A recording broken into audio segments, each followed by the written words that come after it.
তার শাস্তি আসলে আরও অনেক বেশি। এই রায়টা আসবে, শেখ হাসিনার ফাঁসি হবে, এটা মোটামুটি সারা বাংলাদেশের মানুষের কাছে অনুমেয়ই ছিল। এই জায়গাটাতে একটা ন্যায় বিচার প্রতিষ্ঠিত হয়েছে। গত 17 নভেম্বর আন্তর্জাতিক অপরাধ ট্রাইব্যুনাল মানবতা বিরোধী অপরাধে বিগত পতিত সরকারের প্রধানমন্ত্রী শেখ হাসিনাকে ফাঁসি রায় দিয়েছে এবং এই ফাঁসি রায় ছাত্রদল কিভাবে দেখছে সেটা আমরা জানবো এবং আপনাদেরকে জানানোর চেষ্টা করব। এই মুহূর্তে আমাদের সাথে রয়েছেন ছাত্রদলের কেন্দ্রীয় সংসদের যুগ্ম সাধারণ সম্পাদক নাকিব ইসলাম চৌধুরী। আমরা তার থেকে জানার চেষ্টা করব ছাত্রদল আসলে এই ফাঁসি রায়কে কিভাবে দেখছে। দেখুন, আমরা জানি, সারা বাংলাদেশের মানুষ জানে যে বিগত জুলাই আন্দোলন যে গণ অভ্যুত্থান হয়েছে ফ্যাসিস্ট স্বৈরাচার শেখ হাসিনা সরকারের বিরুদ্ধে, তাদেরকে যেভাবে সারা দেশের মানুষ ছাত্র জনতা মিলে উৎখাত করেছে, আমরা সকলে মিলেই জানি যে এটা একটি কিভাবে নৃশংস হামলা করেছে শেখ হাসিনা সরকার মানুষের প্রতি। যেরকম ধরেন শিশু থেকে শুরু করে সকল শ্রেণী পেশার মানুষের উপরে যেরকম অত্যাচার হত্যাযজ্ঞ চালিয়েছে, বিশেষ করে আপনি দেখেন প্রায় 1500 থেকে 1600 মানুষকে হত্যা করা হয়েছে। এবং শুধু জুলাই আগস্ট অভ্যুত্থানই না, তার ইতিপূর্বে শেখ হাসিনা সরকার যেভাবে মানুষের ওপর অব্যাহত অত্যাচার করেছে, গুম, নির্যাতন, খুন, ইনফোর্স ডিসঅ্যাপিয়ারেন্স সহ যে নানান কর্মকাণ্ড তারা করেছে, তার পরিপ্রেক্ষিতে কিন্তু বাংলাদেশের মানুষ, সাধারণ জনগণ সকলে ঐক্যবদ্ধভাবে ফুঁসে উঠেছিল এই সরকারের বিরুদ্ধে। তারই ধারাবাহিকতায় কিন্তু তাকে হটানো হয়েছে এবং সে পালিয়ে যেতে বাধ্য হয়েছে। এমনই একটি পরিস্থিতিতে আমাদের বাংলাদেশের সকলের একটি আকাঙ্ক্ষিত বিষয় ছিল, কারণ যে বিষয়টা একদম ওপেন সকলের সামনে সংগঠিত হয়েছে যে হত্যাকাণ্ডগুলো, এটার ধারাবাহিকতায় যে এই রায়টা আসবে, শেখ হাসিনার ফাঁসি হবে, এটা মোটামুটি সারা বাংলাদেশের মানুষের কাছে অনুমেয়ই ছিল। এবং তারই সাথে সাথে আপনারা দেখেছেন যে তার সরকারের স্বরাষ্ট্রমন্ত্রী আসাদুজ্জামান খান কামাল, তাকেও ফাঁসির রায় দেওয়া হয়েছে। তো এই বিষয়টা আসলে সারা বাংলাদেশের মানুষের কাছে একরকম এক্সপেক্টেডই ছিল, কারণ আমরা দেখেছি যে একটি বাচ্চা শিশুকেও ছাড় দেওয়া হয়নি, যেখানে সে ছাদে খেলতেছিল সেখানেও তাকে গুলি করে হত্যা করা হয়েছে।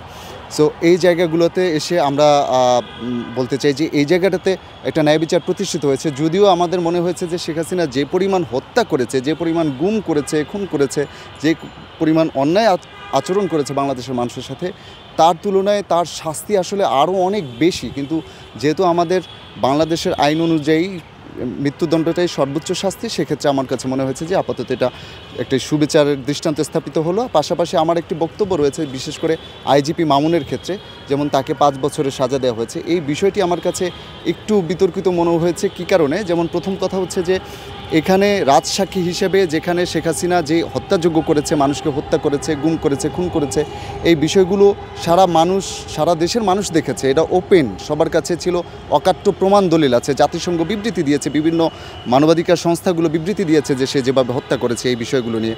তো যেখানে তার বিরুদ্ধে অকাট্য প্রমাণ রয়েছে, দলিল রয়েছে, সেখানে একজন এই হত্যাযজ্ঞের সাথে সরাসরি জড়িত বা নির্দেশনা দিয়েছে, তার নির্দেশনায় পুলিশ বাহিনী যেভাবে মানুষের উপর গুলি চালিয়েছে, সেরকম একজন ব্যক্তিকে রাজসাক্ষী বানানো, এটা আমার কাছে মনে হয়েছে যে একটু বিতর্কিত সিদ্ধান্ত। আমি মনে করি যে তাকে বরং রাজসাক্ষী না বানিয়ে বরং তার যেই বিচারটা, তার যেই অন্যায়, তার যে নির্দেশনা, এই যেই অন্যায়টা, এটাকে বিবেচনায় নিয়েই তাকে তার বিচারটা করা উচিত ছিল। এক্ষেত্রে আমার কাছে মনে হয়েছে যে রাজসাক্ষী বানিয়ে তাকে আসলে প্রসিকিউটর বা অন্য কেউ বা সিদ্ধান্ত গ্রহণ যারা করেছেন তাদের ছাড় দেওয়ার একটা মানসিকতা রয়েছে কিনা, এই জায়গাটা প্রশ্নটা থেকেই যায়। কারণ আপনি দেখবেন যে আইজিপি মামুনের যে 5 বছরের সাজা হয়েছে, দেখেন সাধারণত সে যখন রাজসাক্ষী হয়ে যায় তখন আর সে আসামি পক্ষে থাকে না, তখন সাধারণত সে রাষ্ট্রপক্ষের হয়ে যায়। তো তখন দেখা যায় যে আমরা সামনের দিকে ধারণা করতেছি যে আদালত হয়তো তাকে খালাসও দিয়ে দিতে পারেন। তো কিন্তু অথচ যার নির্দেশনায়, যিনি নির্দেশিত হয়ে বা যার হস্তক্ষেপের মাধ্যমে তার একটি বাহিনী এইভাবে মানুষকে হত্যা করেছে নির্মমভাবে, তিনি খালাস পেয়ে যাবেন, এটা আমাদের কাছে ভালো মনে হয় না। এবং আমার মনে হয়েছে যে যে শহীদ পরিবার, যে আহত পরিবার, সবার হৃদয় রক্তক্ষরণ হবে যদি তিনি খালাস পেয়ে যান। তো আমার কাছে মনে হচ্ছে সামগ্রিক রায় নিয়ে আইজিপি মামুনের এখানে রাজসাক্ষী হয়ে ইনক্লুশন এবং প্লাস হচ্ছে তাকে 5 বছরের সাজা দিয়ে অথবা ইন ফিউচারে তাকে তার সাজা মৌকুফ করাটা, এটা আমার কাছে একটু প্রশ্নবিদ্ধ মনে হয়েছে। এটা না হয়ে অন্যভাবে হলে, যেখানে অকাট্য প্রমাণ রয়েছে শেখ হাসিনার বিরুদ্ধে, বিভিন্ন মানবাধিকার সংস্থার যে রিপোর্ট রয়েছে, এটা অনুযায়ী কিন্তু শেখ হাসিনা আসলে যেই আমাদের চলমান যে আইন রয়েছে তাতেই কিন্তু শেখ হাসিনার এই রায়টা হতে পারত।